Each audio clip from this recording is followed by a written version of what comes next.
Welcome to this week in the world of wrestling. Welcome to TWitWoW, the best wrestling podcast made for wrestling fans, by wrestling fans, on the web today. I'm John, that's my cohort and commentary Ashton, and this is our NXT review. And this was the episode we've all been waiting for, NXT getting back on track, and in my view, they did it in a major way. We've got some big storylines progressing here, hashing out contenders. Some contenders even emerged tonight. Some stocks are rising. Other stocks seem to be falling. I mean, just really setting a great tone for 2016 was this episode of NXT. Partner, what'd you think of it? I think I'm going to name this episode of NXT TWitWoW The Return to Canon, because boy did it feel good to get back to actual NXT content rather than just the recap shows that we've had for the last 2 weeks. Completely agree with you, my friend. I have been itching to progress the stories, to get back to, as you said, the canon of the NXT universe. And again, I feel like this episode did that in a pretty major way. Yeah. Especially the main event, which left me with a big smile on my face, but we'll get to that when we get to it. So with that said, do you have any preliminary remarks about tonight's episode before we get into our first segment? No, I just enjoyed the show, and I'm looking forward to having a few discussions about it, because there were a few really good things that I noticed tonight that we've actually been asking for that they decided to give us, so we'll get to them later.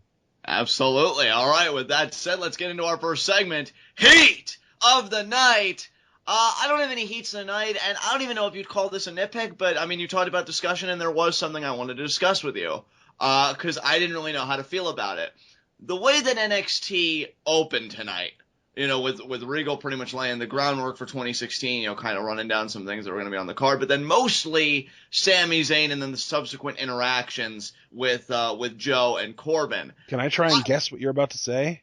Yes. It felt like a Raw open. Yes, and I say that because that's exactly what you said a few months back, actually, I think quite a while back, but I distinctly remember it was Bull Dempsey, Tyler Breeze, and Adam Rose, and they had a similar thing, and that was the concern that you raised. So again, I'm not necessarily even ready to color it as a nitpick. I just wanted your thoughts and to see if the criticism you applied then applies now, or if you can kind of absolve it of that because of the names involved and because of what they were trying to accomplish. Right, What did you think? Just because of the format, I do think that it did feel a little bit like a Raw opener, but to me, I think that this is just kind of a way that they start a new set of TV tapings every now and then, and I'm okay with it, because the difference between NXT and Raw is NXT will have this kind of open once every month or two.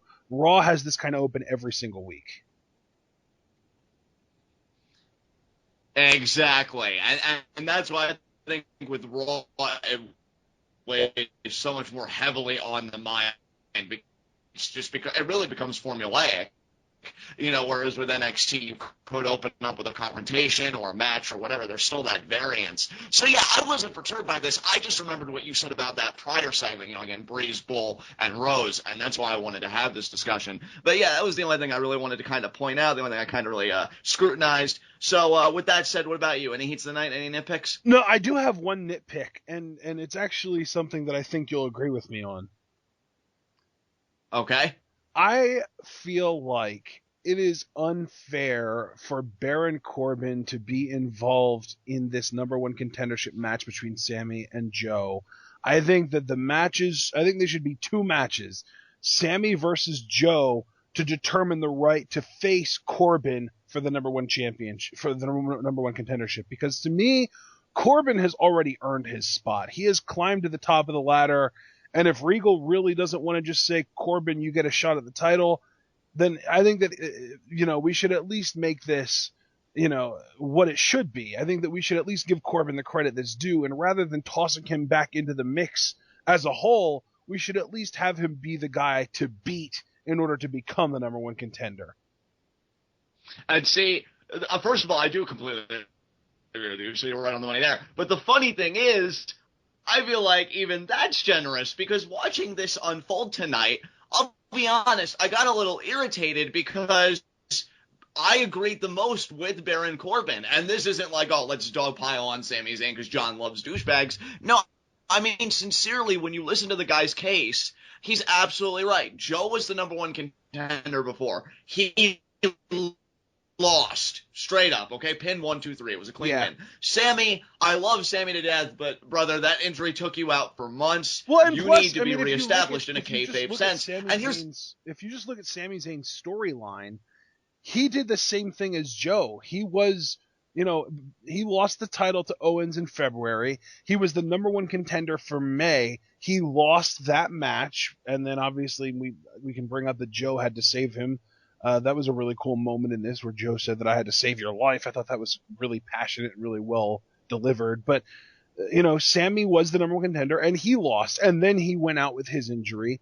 So even if you do want to try and ignore the injury, the last memory that we have of Sami Zayn competing in a ring was a loss in an NXT championship match. So he and Joe are on the same ground here. And I think you and I both agree that Corbin is a ladder rung above them, or at least he should be. Oh, yeah, Corbin definitely had the higher ground here because another thing that I wanted to add, again, thinking in a kayfabe context and thinking about a hierarchy that NXT itself knows that it has, because William Regal has said repeatedly, nobody just waltzes in here and gets a title match, so there clearly is a pecking order. The person that came before Joe, Apollo Crews, Baron Corbin beat, also clean, so, and to me, Joe only got that title shot because he made it personal with Finn Balor. If I remember correctly, he didn't win any number one contender match or anything. He attacked Finn, he laid the gauntlet down, and because Finn's emotions got the better of him, again, in that context, that's how Joe got a title shot. So the last guy to formally earn one, Apollo, by winning that Battle Royal, Baron Corbin beat. So Baron Corbin, to me, has gone the most legitimate route in getting a title shot. And I'll be honest, I mean, as much as I'm looking forward, to the fallout of this, which we'll get into that a little bit later, the idea that Corbin even has to do it, I think, is insulting. I think give him his match with Finn Balor, and if you want to set up a contender after that, maybe just do Zayn versus Joe one-on-one. But Corbin should just automatically get his title match, in my opinion. Yeah, that's kind of the point that I'm trying to make, and that's why it's a nitpick. But it's not a heat of the night because it's still going to produce a great match, and any of these three guys going after Finn is going to be interesting. And even if it's not right now, I do have confidence that Corbin will get his NXT title shot very soon. And you know what, dude? And then we can move on. I just want to say it wasn't a nitpick or a heat of the night for me either, because at least finally Baron Corbin's in the conversation. Right. So I can't be too mad about that. But yeah, I am glad we had this conversation, and I really thank you for bringing that up. So with that said, is there anything else you want to go over before we formally get into our review? No, dude. Let's get right into our formal review. All right, let's get into our NXT review. As you guys know, I'm in the opening segment. William Regal comes out, talks about how they're going to start, 2016 the right way. He announces an over-the-top rope battle royale to determine the number one contender for the NXT Women's Championship. So that's going to be the main event tonight. And then he says, and we're going to start by a man who hasn't been in an NXT ring in a while, Sami Zayn. Sami Zayn comes out, huge ovation, as to be expected.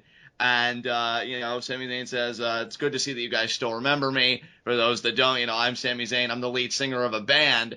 Crowd starts chanting Elias. Says that's our number one single, so I love that. He still remembered, the Zaniacs. And this is our music, awesome. And this is our, ring.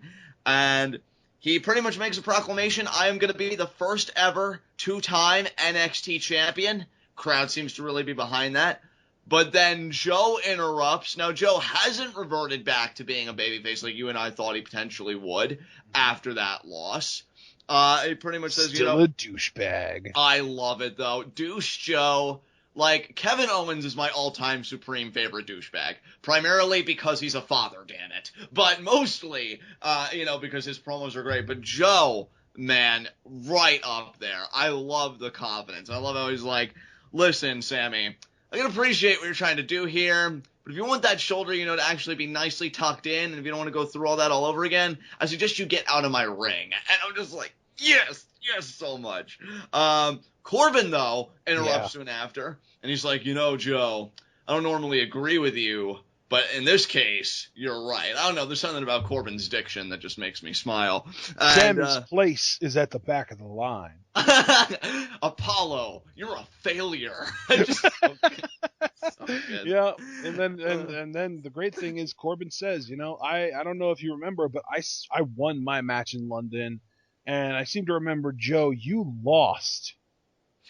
Yeah, and then Joe retorts, well, I choked you out in Brooklyn. So that actually, and I wanted to bring that up too in the formal review as praising this segment. I love the continuity here so much. Because that really does establish, like, well, Corbin probably should be the rightful number one contender, but Joe's already beaten him. So that almost makes more sense.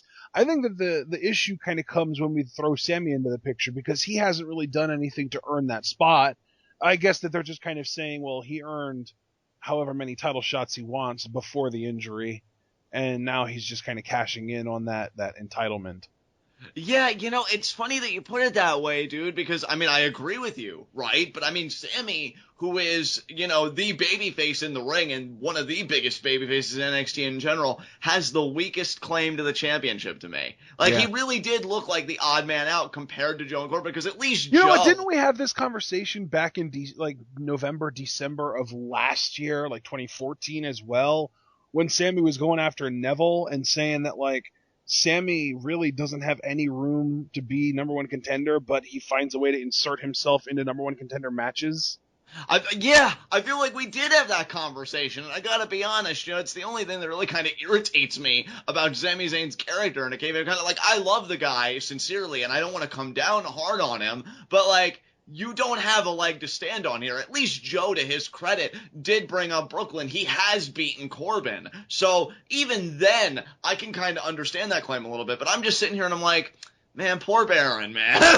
Sami's just so privileged.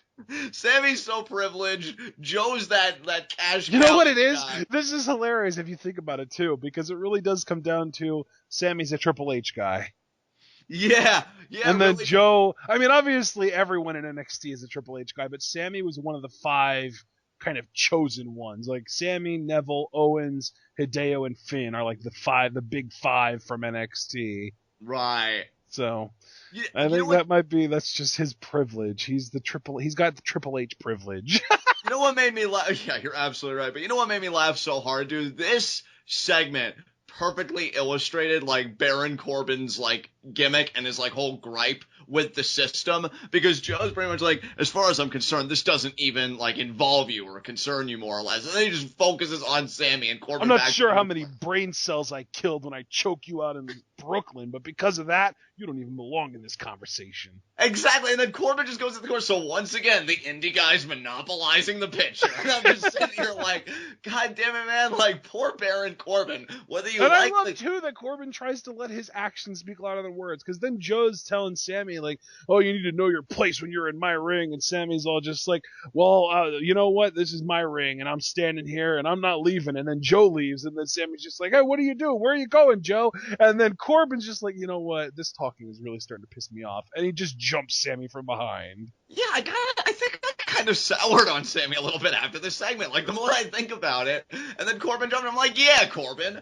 assert yourself. And then Sammy's all oh, this is my ring. Shut up, Sami. I don't know, man. You know what I think it really is, John? I think it's really got a lot to do with Sami maybe just kind of overseeing his NXT welcome a little bit. We just need him on the main roster to feud with Owens, please. Yeah, we do. Yeah, just so he can get powerbombed again, right on that apron. No, so that he can win the Intercontinental title from him after Owens wins the Intercontinental title from Ambrose at Rumble. And then get powerbombed on the apron post-match. So, everybody wins. That's not going to happen again. And if it does, it won't injure him for more than a week or maybe a month at most. You think he's John Cena.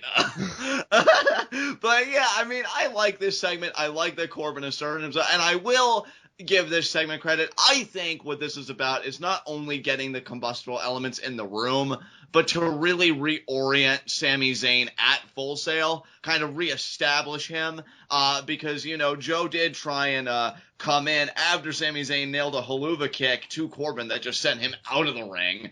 They had a stare down, and Sami stood tall. So I think for them, it's, okay, Sami's been gone all this time. We have to rehabilitate. We have to reorient, him in the picture, get everybody reacclimated. And I think this segment in its own way really accomplished that.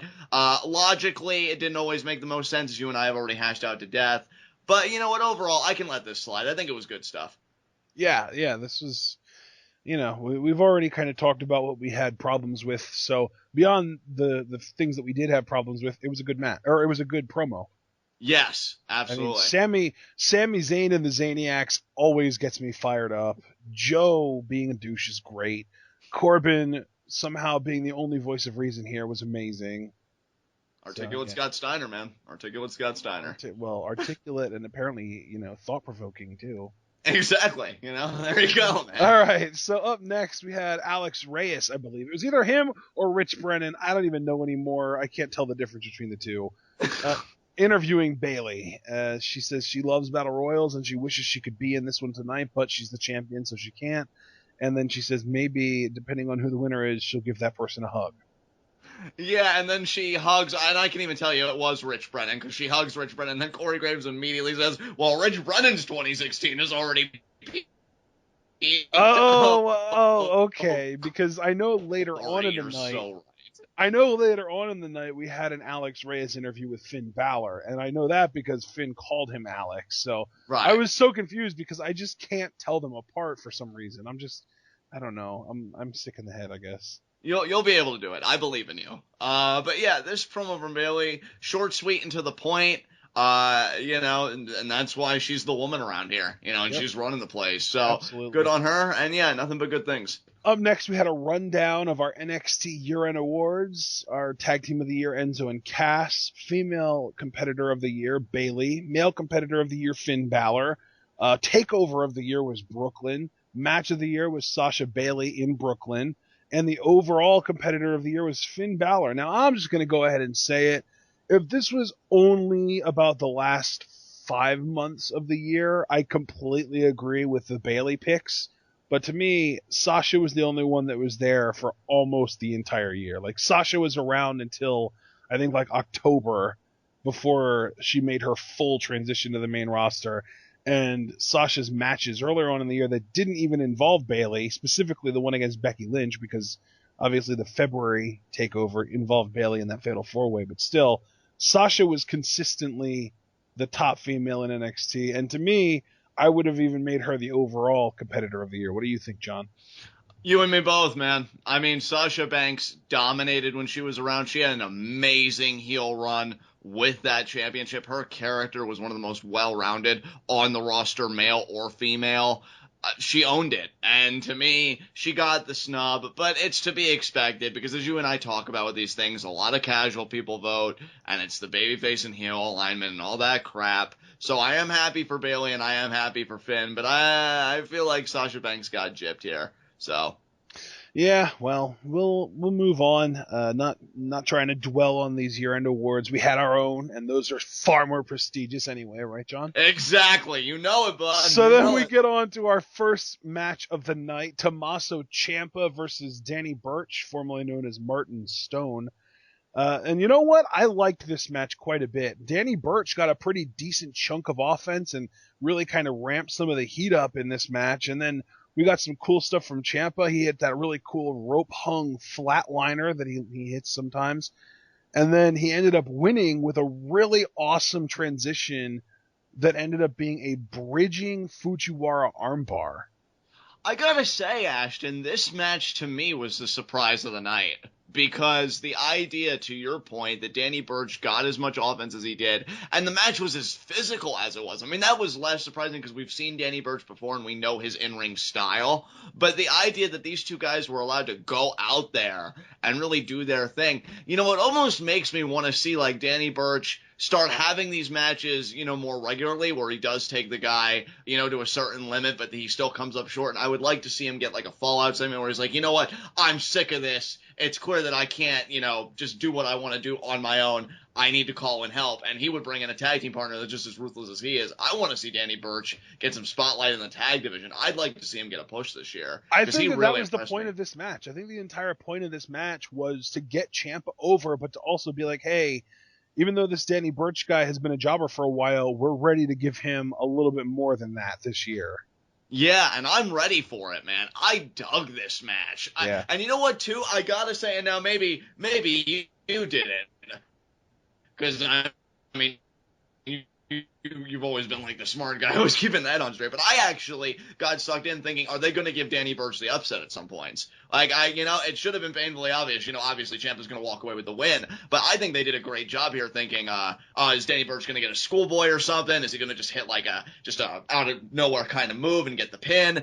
Something like that. So yeah, this match did a really great job of engaging me, keeping my attention. And let me tell you, Ciampa's finisher of that bridging Fujiwara, perfection. Absolute perfection. I mean, if this is going to be the year for him and Johnny Gargano, whether as a tag team or in singles, I'm ready for it. I think Tommaso Ciampa is a great asset. That was a fun matchup. Honestly, as much fun as I had with the Battle Royal, if that wasn't on this show, this would have been my match of the night, to be honest, because this just really came out of nowhere to me and exceeded all my expectations. So big ups to both guys. I really hope they both get a push this year. Yeah, this was a really good match. And I do agree that it was surprising just how much offense Danny Burch got. But I also, like I said, I think that was kind of the point. Like, I feel like this was meant to be, like, our introduction to what Danny Burch can be. Exactly. And you know what? He did have that little bit of fanfare, too, let's mention. I mean, yeah, it was a there very were small chants. Yeah, there were chances. So I think if you let this guy go out there, you give him that exposure, you let him, be competitive and competent with these guys, he'll get more and more over. I think people may desire to see him win. I mean, unless you want to go full-blown villain, have him attack Ciampa one week. I'd actually like to see these guys in the ring again. Maybe Ciampa's in the ring with somebody else, and Danny Burch, comes in and picks the bones after the match. Really does damage to Ciampa's leg or his arm or something, to be poetic. I would just love to see these two guys go at it again, but above all else, I just hope both of these guys have a very productive 2016. Absolutely. It's funny, after this match, we got 5 consecutive promos. Yes. We start with Enzo and Cass, and they're still in their very serious, we are pissed off and we want the tag titles kind of mode. They cut their promo on Dawson and Wilder again. They pay credit when it's due, they say, and that they were kind of angry about the fact that Scott Dawson hid behind a woman, specifically in this case Carmella, and that makes him, of course, SAWFT soft. And then Cass talked about how they feel like they've got unfinished business and they want another shot at the titles. I love it. I love that they stayed angry because they should, because that was a pivotal moment in the match using Carmella as a shield. It was also a pivotal moment, when Enzo and Cass got their finisher, and I believe it was Scott Dawson that pulled the referee out of the ring before the 3 count. These guys have every right. I mean, given what happened to them prior to London and then what happened at London, stay angry. You don't just turn the switch off just because, we had our match, it's time to move on to the next one. It gives it that authentic feel to me. So I really loved what these guys did here, and I honestly don't even know if the belts will change hands for the rematch, because Enzo and Cass are just such a weird team that way. I don't think I'm ever going to pick them to win the tag titles ever again. And it's funny because the first time that I actually used that rule that I'm making up for myself, they're going to win them. Yeah, exactly. So, I mean, they probably will win in the rematch, but honestly, I won't be picking them when it comes on. It'll probably be on an episode of NXT if I were to guess. I'm not picking them either. Yeah, but we'll see, Yeah. So then we got 3 consecutive female promos. We start with Billie Kay, who I thought was, honestly, out of all of the Battle Royal promos that we got tonight, I think Billie Kay was one of, if not the best of the group. Yeah, I really enjoyed her presence here. She seemed to kind of exhibit a confidence to me when speaking. I believe I'm telling you though, dude, even though, I feel like they want her to be a babyface, she is such, this was a heel promo. Dude, I believe it was Billie Kay that one time on Tweet. Now, this is a long while ago, so I know they probably didn't do anything with it, which is a shame because I thought it had such potential.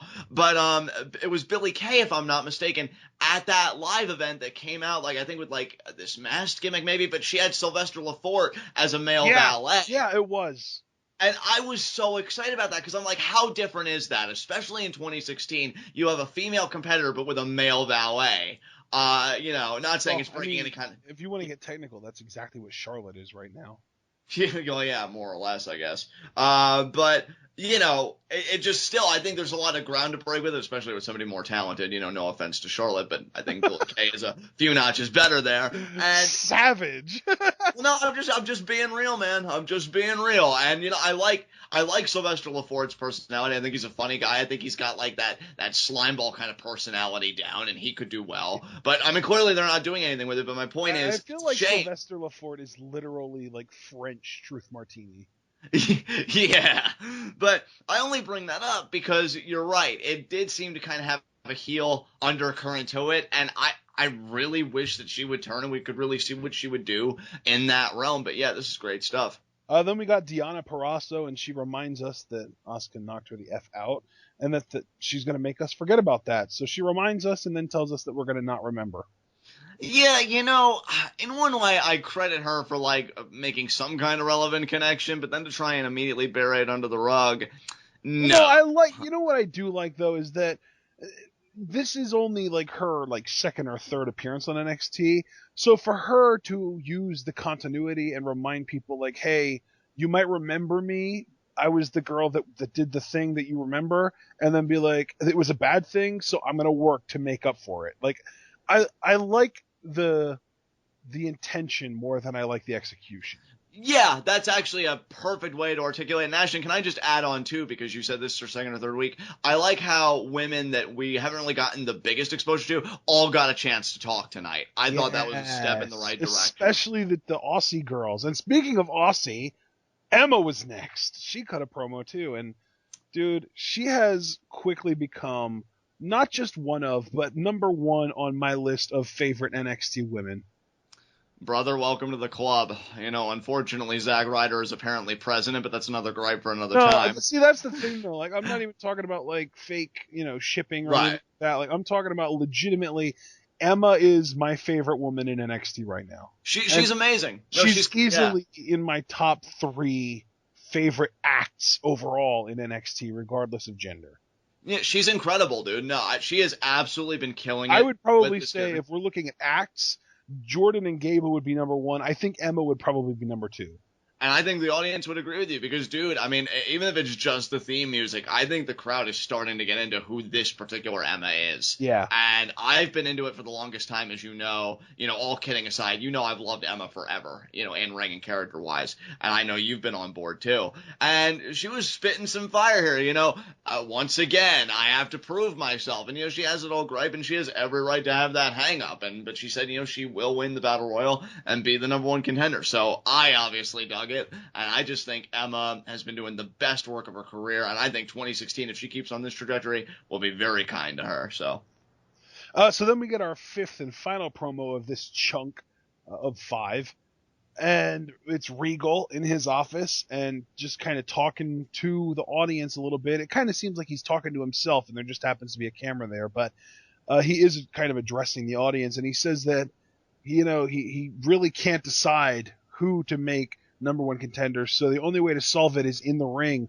and he sets up the triple threat: Sami Zayn versus Samoa Joe versus Baron Corbin, and it'll happen 2 weeks from tonight. So we have to go another entire episode and a half without knowing who our number 1 contender is for Finn's championship.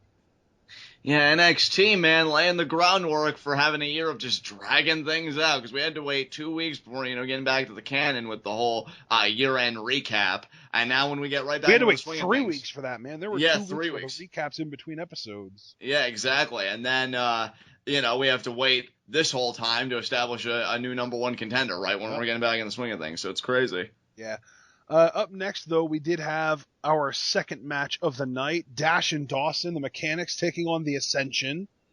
Before the match even starts, though, I just want to give major credit to commentary for doing an amazing job of building up the Ascension, because obviously NXT and Full Sail as an audience loves the Ascension, and like before their music even hit, when the audience realized that they were going to be coming out, they were standing up and they were staring, waiting for these guys to come out, and they were freaking out. They love the Ascension. But for those of us, or for those of you, I guess I should say, because John and I don't necessarily fit into this group, but for those of you that have only been watching NXT for a few months and haven't been keeping up as far back as when the Ascension were dominant in NXT, you probably only know them as the jobber team on WWE on the main roster. And Graves and Tom Phillips did a phenomenal job of building the Ascension back up, giving them some credibility back, and making them seem like a bigger deal than WWE has. That's what's so great about NXT commentary. You know, when they have returning acts, they, play kind of rewind and just catch up. And that's what I think one of the most vital services that a competent commentary team can provide. As far as the match itself goes, I honestly don't have to say much. I mean, we all know how great the Ascension can be when they're allowed to work, when they're given time, and all that stuff. And the mechanics have been setting the world on fire as a tag team. I love that they're throwbacks. Their tag team psychology is so on point that it reminds you that it's an art form. And they did absolutely wonderful here. I love the back and forth. I love that the Ascension was very physical, didn't back down to the mechanics, especially poor Dash Wilder. Victor put a hurting on him, and Victor really reminded me that, I don't know if he'll ever have a future in singles. He's probably tag team for life. I don't know. But he really went in there and he did his thing. Yeah. And the mechanics, man, just top notch. And also, I'm really, another really big reason why I think commentary building up the Ascension was so important here was because if they hadn't, you would have thought that this was just, basically the NXT version of a squash match where, sure, like the team that's going to lose gets some offense, but it's really just one-sided because even coming down to the ring, as the Ascension was coming down to the ring, Dash and Dawson showed absolutely no fear. They were completely, stone-faced. They were doing the hand sign to, bring it, get in here, let's go. They were not afraid of the Ascension, and that's something that the Ascension have always had, is that psychological edge. And Dawson and Wilder, and Wilder just didn't show any of that fear. Yeah, which was very interesting, but I think it really does play out. These guys are confident, they've got a stride going, and they are the top dogs, and I like that. I like how they just feel like the Ascension for all intents and purposes. They're the freaking pit bulls, man. They are pit bulls. Yeah, and in their eyes, the Ascension, for all intents and purposes, are in the dust heap of history of NXT, and they, clearly showed that with the win. I thought, too, and this is another thing about the mechanics, because you can praise people when everything's going right, but it's how they handle things when they go wrong even slightly that really sets them apart, and the mechanics did seem to have a little miscommunication with the blind tag, because Scott Dawson accidentally elbowed Dash Wilder, but the recovery was flawless. To the point where I'm almost wondering if they intentionally meant to do that so the Ascension wouldn't notice the blind tag and they thought it was a miscue instead. Just how great the mechanics are. So, yeah, great stuff there. They win with the Shatter Machine. I believe they pinned Connor, if I'm not mistaken. Yeah, they did. And, Connor was, the Ascension both were full-on babyfaces in this. Like, Connor did a bunch of jabs and then he did like a weird jig. Like he actually danced. Like I actually had to ask you just to make sure that my eyes weren't deceiving me. Did Connor just dance? And you said, yeah, he did. And then, he hit the big haymaker. But yeah, like you said, Dash and Dawson win after the Shatter Machine, which is easily, in my opinion, the best tag finisher in all of the WWE, not just NXT. Yeah, completely agree with you there, man. And it makes sense because they stole it from a Lucha Underground team. Exactly, the Crew. And yet the only difference is they actually won titles. So there you go. But mechanics rolling on, and they're still dominant, so there you go. And up next, we had a backstage segment. Sadly, Nia Jax is unable to get medically cleared to compete tonight. After getting choked out by Bayley, she needs a few more weeks to heal up. And she's really angry about it, but Eva Marie is just like, I'll win it for us. I have to admit, and it pains me to compliment Eva on anything, I did kind of enjoy the work here because to her face, she's just constantly reassuring Nia, like, oh, it's okay. And then when Nia's not looking, she's just like, yeah, she's like doing that arm back. She's kind of finally starting to get being a heel. Yeah, and it's funny because here's the thing with WWE, she doesn't even really have to be that great in ring for this to work. Because if she can get the character and the heel mannerisms down, I honestly think she could be just fine. Not saying that I would personally like her or want it. I'm just saying when you look at the WWE mindset about pro wrestling, She doesn't even need to be like this trailblazer in ring if she can get the fundamentals of what it is to be a heel down pat. And I did enjoy some of the stuff she did here. So, I mean, I've always got to be honest. And I honestly enjoyed what she contributed here. I mean, just that whole, like, yeah, like, that's such a me thing. I could see myself doing that. Like, oh, that really sucks. You can't do that. Yes, my chance. So, I can't falter for it, man. It was good stuff. I chuckled a little. I'm not going to lie. Yeah. So then up next, we had some more of these Battle Royal promos. I really am happy that they did all these. Yes. We got Carmella first, and she was just, wonderful as always. But then we got Peyton Royce, and apparently her new moniker is that she is the Venus flytrap of NXT. Yeah. Not too sure how I feel about it, but you know what? I'm just going to come right out and say it. As much as I love her as a talent, I'm not a fan of it. Here's the thing. She has a great look for it, because obviously it's like a parallel to like Poison Ivy and all that other stuff. So she has a great like look for it and everything. And I'll be honest, she's really, you could tell she's committed to it, because I didn't really feel like it was hokey or whatever. Like, she has confidence in her lines and in her delivery and this and that. I just think maybe I just don't buy her as a heel at all. And I think that's the thing, because you're more familiar with Billie Kay and Peyton Royce than I am. And, you I'm know really what else. not that much more familiar with them than you are, though, John. Like, literally, the extent that I know about them beyond what you do is the Googling that I've done to find matches of theirs. Right. And even then, it's like 3 matches. Right, but I think you've just, through your research and everything, because you've always been that guy, that Peyton Royce is more the baby face and Billie Kay is more the heel. And yet the alignments got flip-flopped here on NXT. So I give, and here's the thing too. And that's the thing, it's like, I'm not saying that neither one of them is capable of playing that opposite role, but especially with Peyton, her being a heel kind of feels the same way Naomi did when she first turned heel. Like, she's just such a nice person in real life, and then she turns heel and she has to pretend to be mean, and it doesn't come off as natural at all. Right, and I agree with you there. It's kind of backwards too, because Billie Kay is a total sweetheart in real life too, but she's really good at turning on the bitch mode. Yeah, just like I'm sure Alexa Bliss is. I'm sure she's exactly. Yeah, but man, that bitch factor though. Right, but, exactly. I will say too, I think what's kind of, I don't want to say heartbreaking because that's way too hyperbolic, but what's a bit frustrating though, because Billie Kay and Peyton Royce, I'm telling you guys right now, for 2016, keep your eyes on both of those women. I think that's already started tonight. I'm going to go ahead and say it, John. I think Peyton Royce is having a little bit of an identity crisis right now, so I think Billie Kay is really the one to be on the watch for. And see, it's funny you say that, because I feel like it's Billie Kay with the identity crisis, because at least Peyton Royce has a character going on somewhat. You know what, though? If you actually watched In the Ring tonight during the Battle Royal, Billie Kay was playing the heel. Yeah, because wasn't she even directing traffic at some point to target a babyface? She was. And it worked for her, man.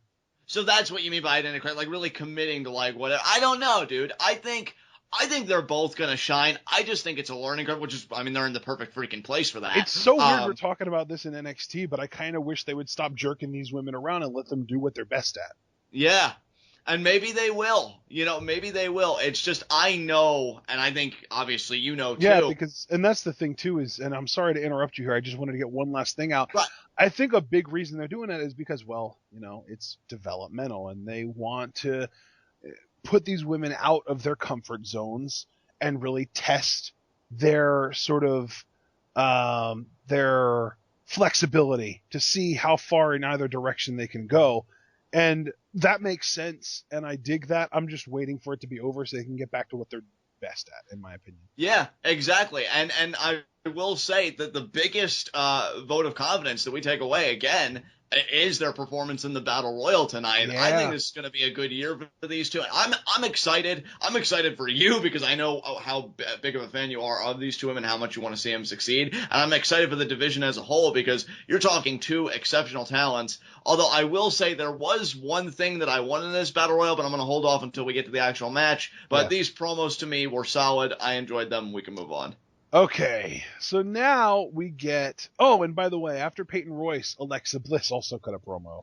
That's right. She was pretty awesome here. She said about how, she deserves another shot, and she's focused on Bayley. So I really liked Bliss here because everyone else is just kind of generic, like, yeah, I'm going to win the Battle Royal, whereas Bliss makes it personal. Yeah, I mean, she invokes Bayley. She says, I deserve a rematch. In fact, didn't she even have a line in here where she said, like, all these other women are talking about why they think they'll win, but I will win. Like, really making that distinction between, yours is conjecture, mine is I know I'm going to win this. I will win this. And I like that. Alexa Bliss is so good, man. She really is, man. It's crazy how much she's gotten better. Yeah, insanely so. So, yeah, good stuff there. And All what right. came of this? Up next, we had our third match of the night. Elias Samson versus Corey Hollis. And, dude, Samson has new theme music, and it is perfect. Yes, dug it so much, so very much. And let me tell you, the only concern I have about this guy being a heel, and no, it's not that he doesn't have enough moves, because that criticism legitimately annoys me. He kind of looks like a heartthrob, judging by the female response. I don't know. That's perfect, though. The guys are going to hate him even more because of it. That is true. It's the Rick Rude factor, man. Yeah, I guess being a heel, you don't have to be universally loathed if you can use the people that do love you to your advantage to be more of a dickbag. Exactly, yes. Yeah, I mean, dude, I'm not ashamed to say, as a male that's comfortable in my own skin, Elias Samson is freaking built. Like, his body type and everything, like, god damn, this guy was born to do this. I think he has a great look for this. He's like a bigger Seth Rollins. He is, dude, but it works though, right? Like, yeah, well, I'm just meaning like built. Like, it's weird because it's like you took Seth Rollins' body and maybe beefed it up a little bit more, and then you stuck Damian Sandow's head on it, and then the hair is halfway in between them. Yeah, and we also talked about that mixture of like facially and in some ways hair, like Damian Sandow. So you take Seth Rollins. I said Sandow. I didn't hear you say Sandow. My apologies. I said Rollins' body, but bulked up a little bit with Sandow's head. Right. And then like the hair is somewhere between Sandow and Rollins. Right. Just a crazy fusion to me. And yeah, this matchup, very interesting. I mean, he pummels. And I will say, I think he's better in the ring than Sandow. I would agree with that. My problem with Sandow obviously he's nowhere near close to Rollins in the ring, but that's also years away. So yeah, let's not get crazy. But that's the thing with Sandow. My problem was when he was in bigger matches, I felt like he had to resort to moves that like we already saw already, and he would get repetitious. Yep. With Samson, I don't know his depth, and again, I don't think he needs a crazy depth to get over as a heel. In fact, I think that's backwards, as you and I have talked about in personal conversations. But I do think if he was to be in a 15-minute matchup, he could hold his own and do just fine. I just have that confidence in him. Big question for me to you, I guess, coming out of this. What did you think of the new finisher? Because it wasn't the elbow drop this week. I think that they're going to have to keep looking because it was good, but they could do so much better. Here's my thing, right?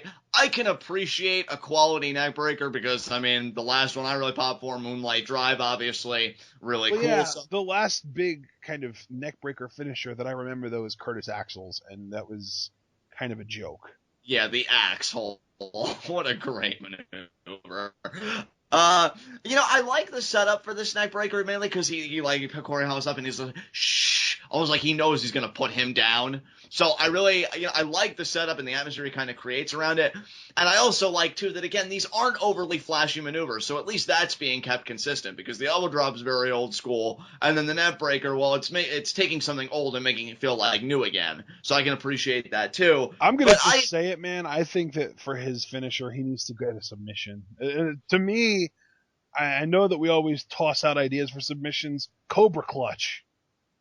Cobra Clutch, or you know what, maybe you can even find, I don't know if there is such a thing in wrestling or whatever, but I think it would be appropriate if he could find a maneuver where he's pulling a guy back and the guy almost resembles a guitar almost, and he taps out. So like a surfboard almost, maybe? Maybe like a surfboard or something. Or not a surfboard, a bow and arrow. A bow and arrow. Yeah, something like that. Something akin to that, so the guy's stretched out like a guitar. I just think maybe it's going a little overboard, but I could appreciate it with something like that. So yeah, maybe something like that. I don't think that there's really anything that you can get to aesthetically resemble a guitar, honestly. Well, something close enough, I guess. I don't know. And see, to me, I don't even know if I'd like a submission for Elias. I like the idea that they're going the Impact route. I just don't know if they've found the right thing yet. But my whole thing is, first of all, he's a heel, so immediately submission comes to mind. But then second of all, he's not really big enough to have like that power finisher, like a power bomb or, something where he lifts his opponent up and then does something to them. And you don't want him to do something off of the ropes because that's almost too flashy. And again, it's kind of the playing up that he's not a babyface. So Right. It really does kind of come down to he needs either some kind of a quick strike or a submission.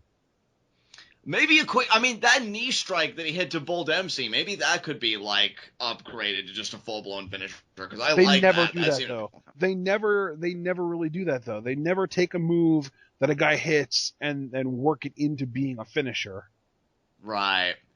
I don't know. I think in that regard, Elias Samson's still a work in progress. I will say though, it's starting to come together, to me, into a very wonderful, cohesive whole for a potential, top heel. I think that there are two really good options that he could go with. Right. I think he could go with the Cobra Clutch, like I said, and that would be my first choice. I don't know why, but to me, the Cobra Clutch just seems to fit him. Yeah, I think I could get behind that a little bit. And then another option, and I don't know if they would even want to do this because of Jericho, but a Boston Crab. Yeah, that could work. I still, if the bow and arrow is the closest thing to what I was kind of envisioning, I think that would be pretty cool because it'd be different because you wouldn't have to worry about the whole Jericho thing. Yeah. And then the Cobra Clutch, again, I don't really mind that either, so I don't really say anything about that. As far as Impact finish, I would actually like to give the Neckbreaker some time because I like that Neckbreaker. I like the setup and everything, so I wasn't even completely. I liked the Impact, but it's just, it's not a finisher. It's a move that you hit in the middle of a freaking match. Like, that's just not, to me, that Neckbreaker looks good, but it doesn't look finisher good. Right. Like, I don't believe that anyone would be down for a 3 count after that. Well, I'm starting to wonder if maybe that is the move they'll be sticking with because he did debut it tonight. I don't know how many times they're going to shuffle finishers. So this they've done maybe it what we have to do. Well, how many times though? Have you remember like shuffling one finisher? Because how many weeks is this going to go on? Like 2 weeks, 3 weeks.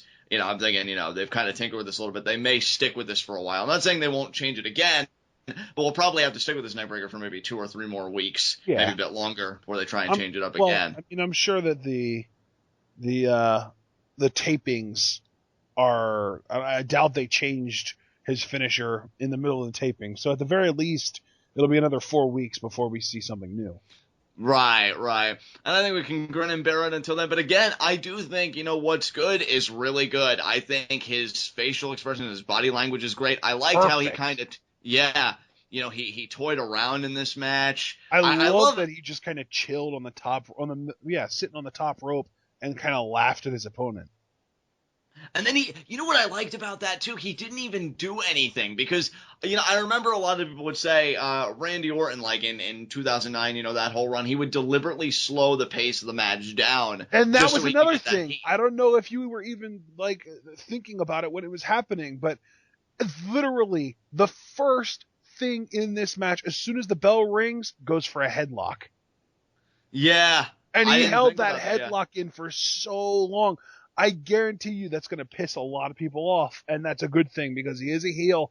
And it's not one of those things either where it was boring or anything because he was really grinding it out. And then like the other guy, Hollis, tried to throw him up against the ropes and he kept it locked in. And like he was aggressive with it. It wasn't a bad headlock. It wasn't a boring headlock. And like, I love too that he's going immediately for the headlock because again, the whole idea of like this drifter gimmick is like, he's a survivor. Like he goes from town to town playing music and hoping to get enough money to get by.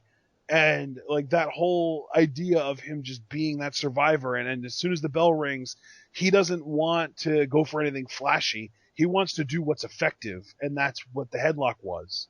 To add on to your point, and why I brought up the parallel of Orton only like a few moments ago, is Orton would slow the pace of the match down. Samson actually takes that kind of tactic to its logical conclusion. He doesn't do anything at all at some points. Yeah. And I love that. I love that he was perched on that top rope, because I don't know about you, bro. I was waiting for the elbow drop to finish it.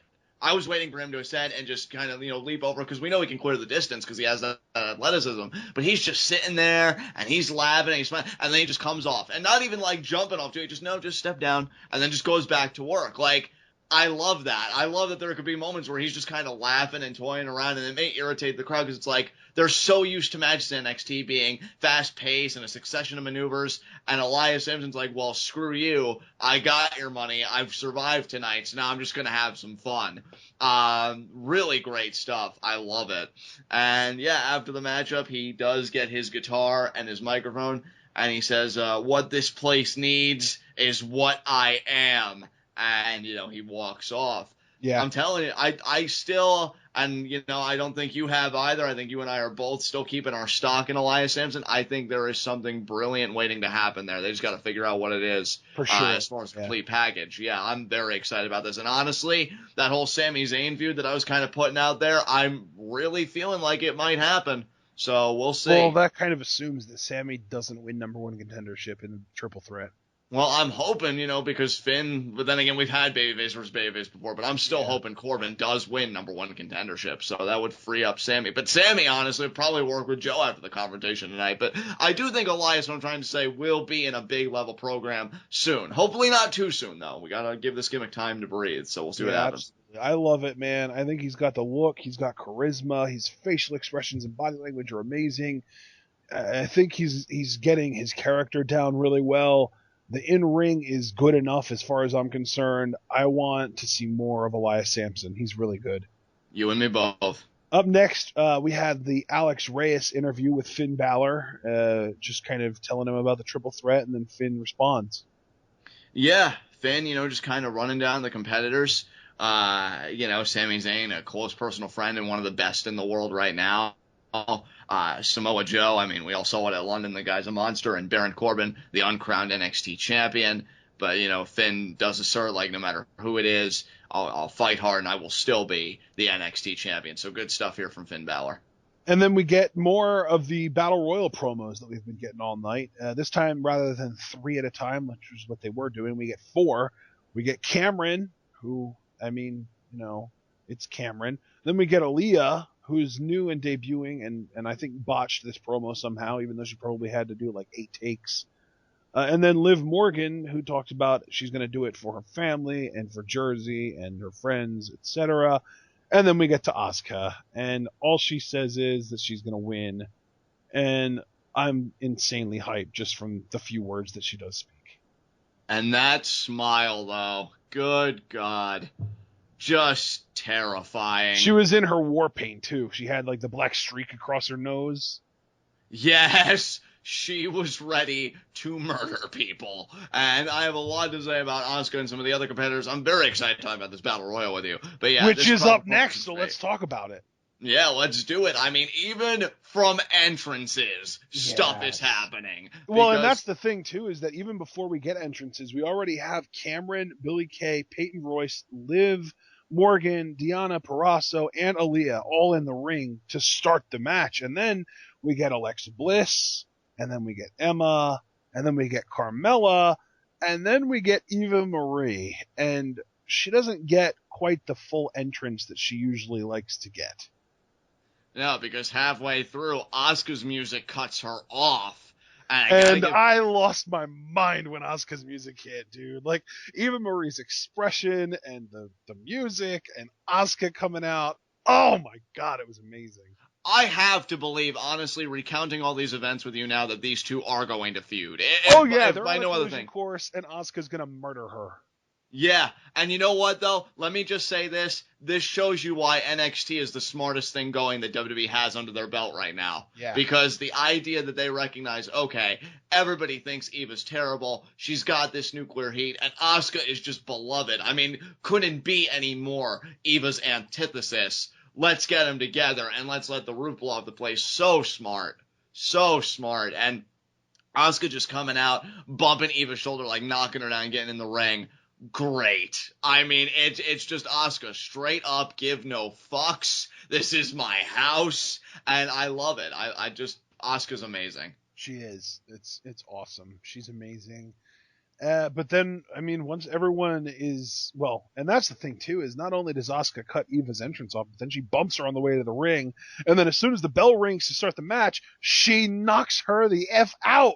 But, of course, Eva goes out under the ropes, so she's not eliminated, which I wanted to make a point to really bring this up and thank you, NXT, for giving the women an over-the-top rope battle royal. I despise main roster battle royals where they can get thrown underneath the ropes and get eliminated. That's so stupid, because that only applies to the women on the main roster. Of course it does, because on the main roster, women are lesser beings. Exactly, whereas in NXT, they expect you to hold your own and be competent. If you can't, it's your own damn fault, because we gave you the opportunity. And I like that personal accountability there. WWE, it's like, you know, they put plastic wrap around all the furniture, more or less. It's ridiculous.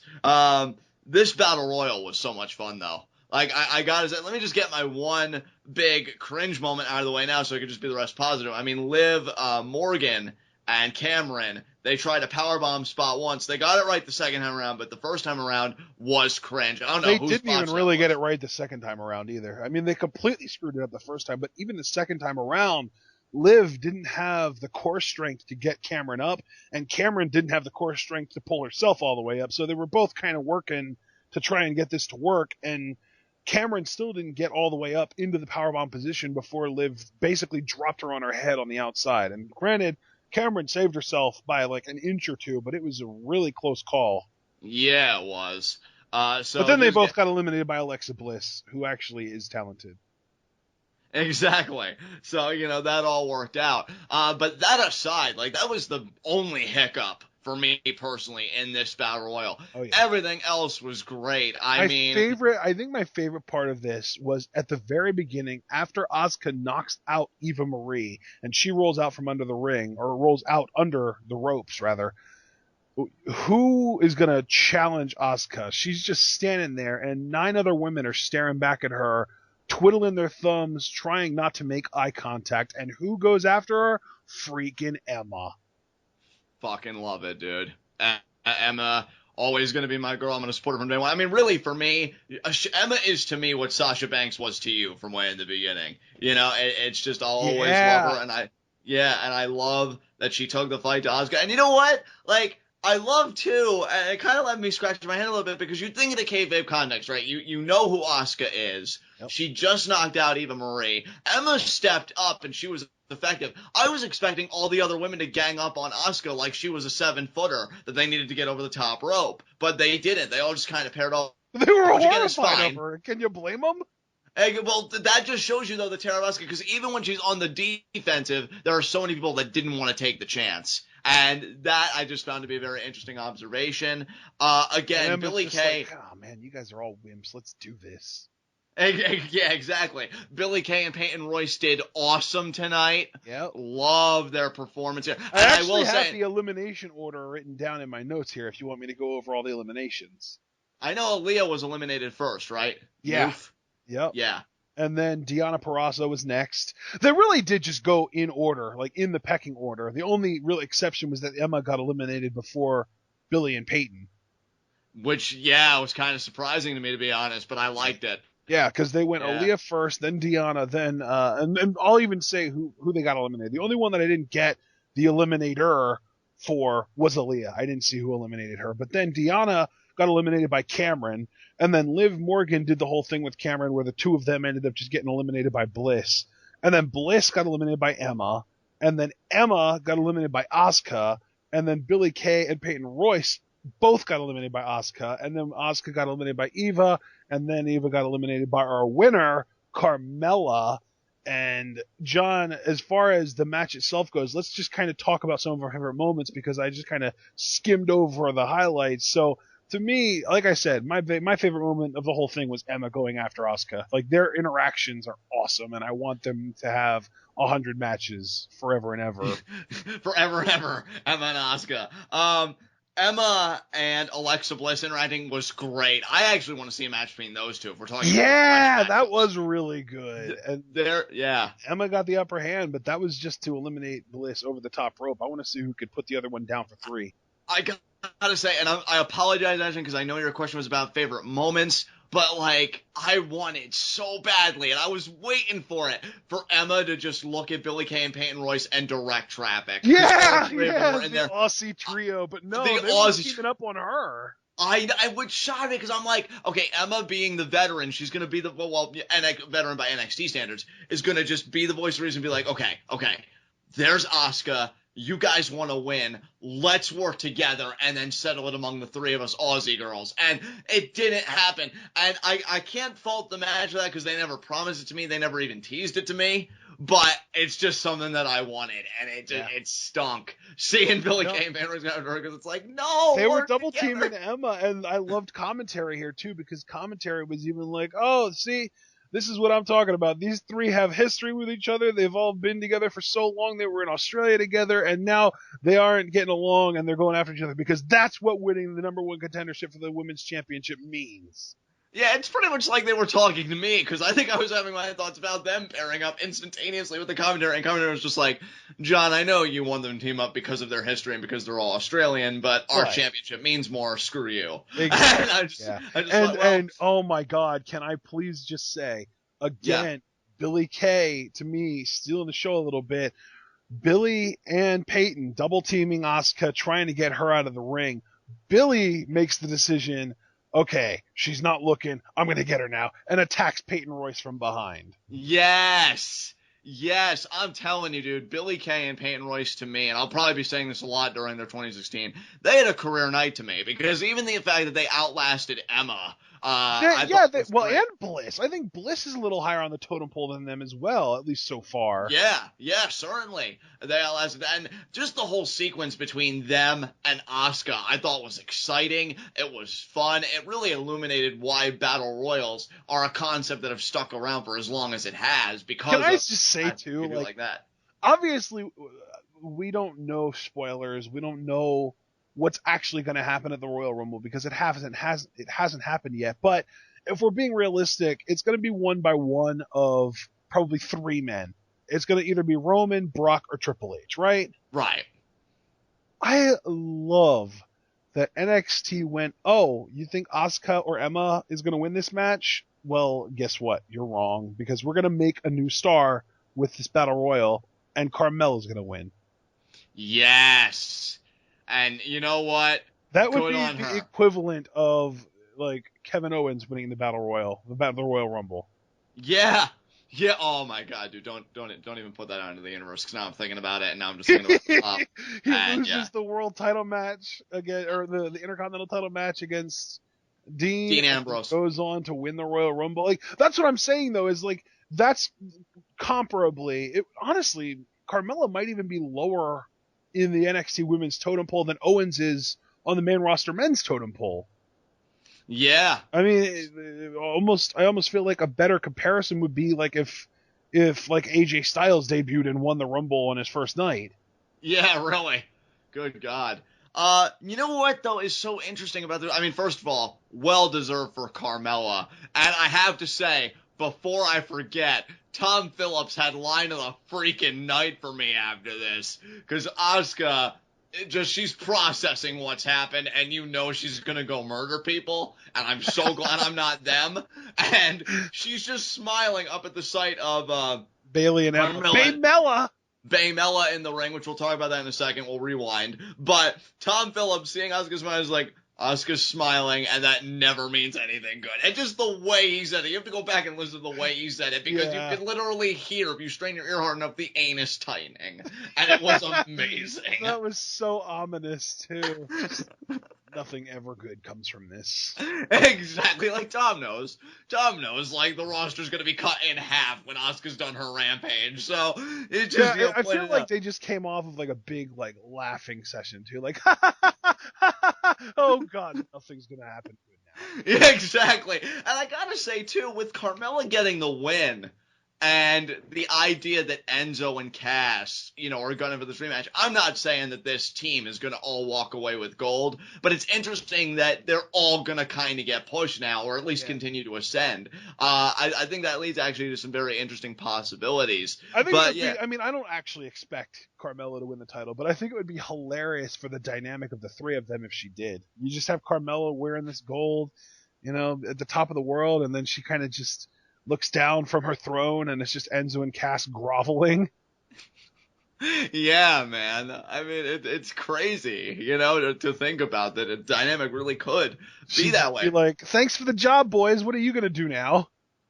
And you know what, though? This, to me, I think what made me feel so good about this Battle Royal, because I'm not even, my respect for Carmella grew because of Breaking Ground, but I've never really been, a big fan of her. But I think what made me smile about this so much is, one, like you were kind of saying earlier, everybody had it telegraphed one way, even me, because, when we were kind of talking about it, I just thought, okay, well, Asuka's taking it. So it's distinct in that way. And two, I think Carmella really represents what NXT is supposed to be about. Developmental? Exactly. Developmental. Developing. Getting better. And the idea that Carmella got better and she got rewarded is just such a feel-good thing to me. Because I think you have no idea how much linkage we have right now mentally. I was thinking the exact same thing. I love that NXT said, you know what, Carmella, you were pretty subpar when we debuted you on television, but you've grown into a role that you actually do deserve to be on television. Here's your reward. And they gave her this spot. And obviously, like I said, I don't expect her to actually win the Women's Championship from Bayley, but this is still like a sign of good faith, I think.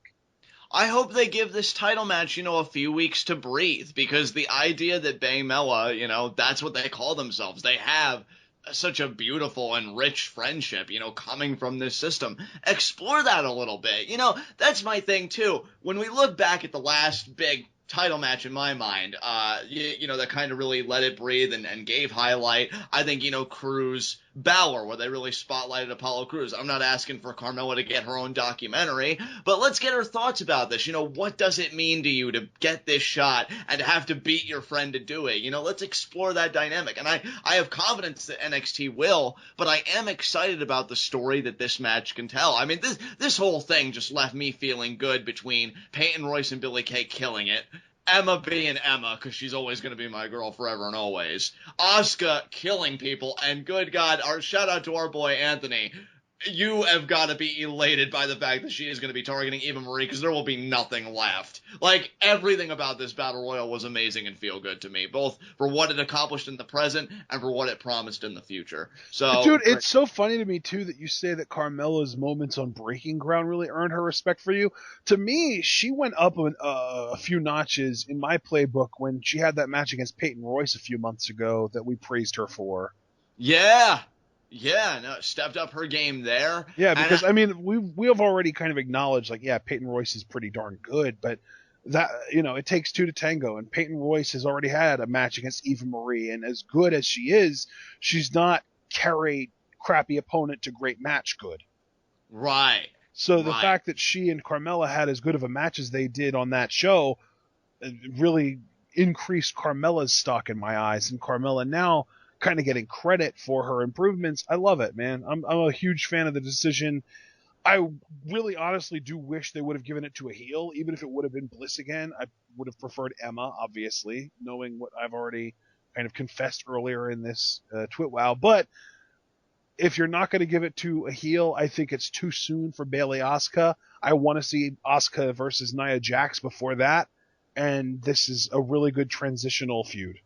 Yes, completely agree with you, dude. I mean, I was hoping for a heel as well. Obviously, Emma was my first. My second, honestly, would have been Peyton Royce, and we're talking babyface. I mean, I actually had Billie Kay before Carmella, but you know what? This decision just makes so much sense. She has grown. They have the history together. And you know what? I gotta give credit, too, for NXT because I think they use the fact that we're so conditioned by the WWE to their advantage, because when Bayley's out there and she's giving the hug, I'll be honest, I did think, is she going to clothesline Bayley? You know, kind of play on Corey Graves. He should clothesline her right now. You know, I really did think, are we going to see a heel turn here? But then I thought, you know what, no, she's so over, and she got so much respect from the NXT universe, being with Enzo and Cass and having the standout moment she did. They're not going to sully that. They're not going to throw the baby out with the bathwater and do that. But just the idea that they could plant that seed, again, I think this could be a fun story to tell for however many weeks before their championship match. And I'm just so happy for Carmella. So congratulations to her. Yeah, this was cool. So, John, I think we're ready to move on to our final segment of the night. All right, high spots and low shots. I'm going to have some fun with this one. My low shot is Eva Marie, and it isn't even because you lost a Battle Royal, honey. It's because your life is over. And I just wanted to be the first to tell you that I am so not sorry. So, yeah, Eva Marie is my low shot because you can lose a Battle Royal, but when you cross paths with Asuka, God help you. Who's your low shot? Oh, well, I mean, I could probably just agree with you at this point because how am I going to beat that? But my low shot's going to be the Ascension because as well as the commentary guys built them up, they've still been relegated to dancing and losing on NXT. Yes, yeah. You know, you are right. It's disheartening. The Ascension, once the longest reigning NXT Tag Team Champions now, still to this. Yes, still. You know, nobody's broken that record yet. So, yeah, good on them. You know what? I'm also going to continue to have fun because I'm just feeling so good tonight. My high spot, I'm going to give it to Tommaso Ciampa, actually. Yeah. Started the new year right, man. And I'll tell you what, I think you want to talk about, I mean, not saying that Tommaso Ciampa had to improve, but when you talk about, like, stock rising, NXT officials or whatever must have looked at his match with Joe, thought, man, that was physical, that was a clinic. Okay, let's really get behind this guy. And with a dominant submission victory over Danny Burch that was surprisingly physical in its own right, Ciampa starting the year off on the right foot. I can't wait to see it. And I actually hope that maybe we can start pronouncing his name correctly, but I've almost given up hope on that. So maybe a main event spot will kind of ease the wounds a little bit. So there you go. Who's your high spot? You know what? I'm going to go a little bit different here. I will say honorary high spot goes to Carmella because great work. But my actual high spot goes to NXT's commentary team. Nice, dude. Because the way that they put over the Ascension was brilliant. And then Corey Graves, especially during the main event, pulling the classic like heel commentator tactic, but whether it's, you know, Bobby the Brain Heenan, Jesse Ventura, heel Jerry Lawler in the 90s and early 2000s, constantly changing his pick for who was going to win the Battle Royal. I loved that. Yes, I remember Jerry Lawler doing that in like the 2003 Royal Rumble and stuff like that. Yeah. It's great. Yeah, it's also something that Jesse Ventura was really infamous for. He did that all the time. Way to keep up the tradition, Corey. Yeah, I loved it. I really do. It's amazing how often you see Corey Graves compared to Bobby Heenan. And see, I wasn't aware of that he had those compared, but that's great for him. Oh, man, yeah. He gets compared to Heenan a lot. Yeah, I think I said this. You know, I did say this in our year-end awards because I think you, or it was you, wasn't it, that Corey Graves was your commentator of the year, or was it me? No, it was me. Yeah, it was you. I think you had Vampiro, actually. Yeah, that's right. But I said I loved your pick because it's just such an emotional story how Corey got behind the announce desk and knowing that he has thrived and is just so damn good. And I was like, and just to remind you, Tom, Carmella was my pick all along. Just and I love, too, that Tom even responded, put him in his place, like, well, yeah, that's because, you know, you picked her originally and then you started changing your mind and flip-flopped all the time because that's just how you roll. Phillips calling you out, son! Calling you out! I love Tom Phillips. I was even telling you while we were watching this, if it wasn't for Mauro Ranallo now, Tom Phillips would be my favorite play-by-play guy in WWE. It sucks how much main roster guys, in terms of announcers, their stock is just going to dip because of Mauro Ranallo, but I do agree. Tom Phillips is great. I just want him, Byron Saxton, and Corey Graves just all be in a room together and just wait and see what happens, because it just seems like a good time. So I love your pick of commentary team. With that said, is there anything else you want to say about this episode of NXT? I really, it's one of those things where I really enjoyed it when we were done. And I enjoy it even more now in hindsight, having talked about it. It was a really good episode.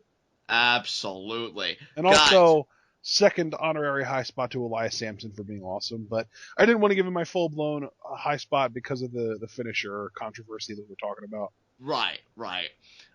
With that said, guys, this has been NXT. This has been TWitWoW, the best wrestling podcast made for wrestling fans, by wrestling fans, on the web today. I'm John. That's my cohort and commentary, Ashton. Guys, be sure to comment and subscribe on YouTube. Ashton, what question do you have for our subscribers this week? What do you think Elias Samson's finisher should be? Yes, get in on this conversation. Did you like my idea, Ashton's idea, or are you just thinking, screw both of you guys, I've got the best idea? Comment down below. Hopefully it's that, because I want to hear original ideas. Yes, I agree. I want some originality. I want some imagination, people. Act like you're playing a game of 2K16 over here. Get at us.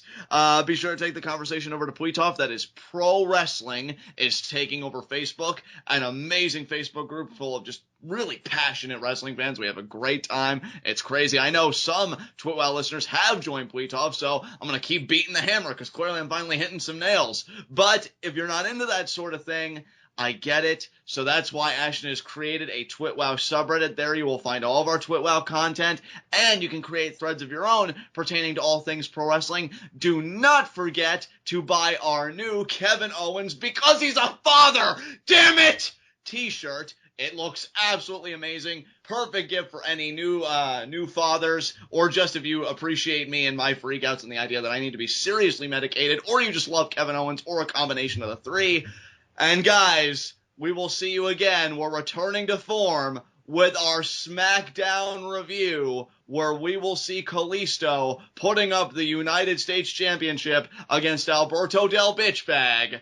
Until then, tune in and peace out.